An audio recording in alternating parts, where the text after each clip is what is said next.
নমস্কার বন্ধুরা এই ভিডিওটাতে বলবো কিভাবে আপনি আপনার ল্যাপটপ কম্পিউটার বা পিসিতে কত র্যাম কত রম এবং রম বলতে আপনার কত স্টোরেজ এবং র্যাম কত এবং প্রসেসর কোন জেনারেশন কিভাবে জানতে পারবেন। সবথেকে প্রথম আপনাকে এখানে সার্চের একটা বাটন আছে অথবা সেটিংয়ের স্টার্টের একটা বাটন আছে। আপনার যদি উইন্ডোজ 7 হয় স্টার্টের বাটনের কাছে একটা সেটিং থাকে, ওইখান থেকে ওপেন করতে পারেন, অথবা সার্চে গিয়ে আপনাকে সিম্পলি সার্চ করতে হবে সেটিংস। ঠিক আছে, সার্চে গিয়ে আপনাকে সিম্পলি টাইপ করতে হবে সেটিং সার্চ করার পর আপনাকে সেটিংটা ওপেন করে নিতে হবে।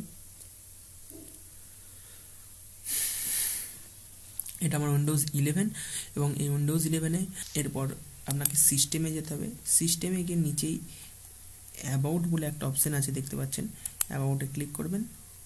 ক্লিক করার পর এইখানে আপনি সব কিছু দেখতে পেয়ে যাবেন। সিস্টেমে ডিভাইস স্পেসিফিকেশান, ডিভাইস নেম দেখতে পেয়ে যাবেন, ইনস্টল র্যাম এখানে 8 GB, 7.85 GB ইউজেবল, মানে ইউজ হবে 7.85 GB ডিভাইস, এবং এর ডিভাইস আইডি, প্রোডাক্ট আইডি এবং টাচপ্যাড, সিস্টেম,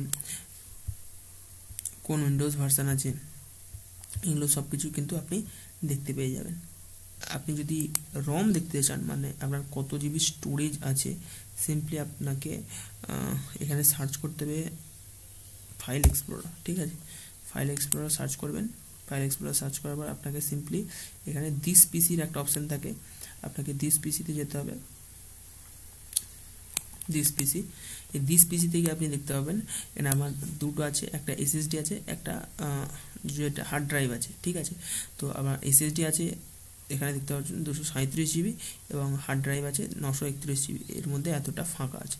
তো এইভাবেই কিন্তু আপনি আপনার ল্যাপটপের র্যাম, রম এবং কোন ভার্সান এবং কোন জেনারেশনের এবং কত কি আছে সব দেখতে পাবেন।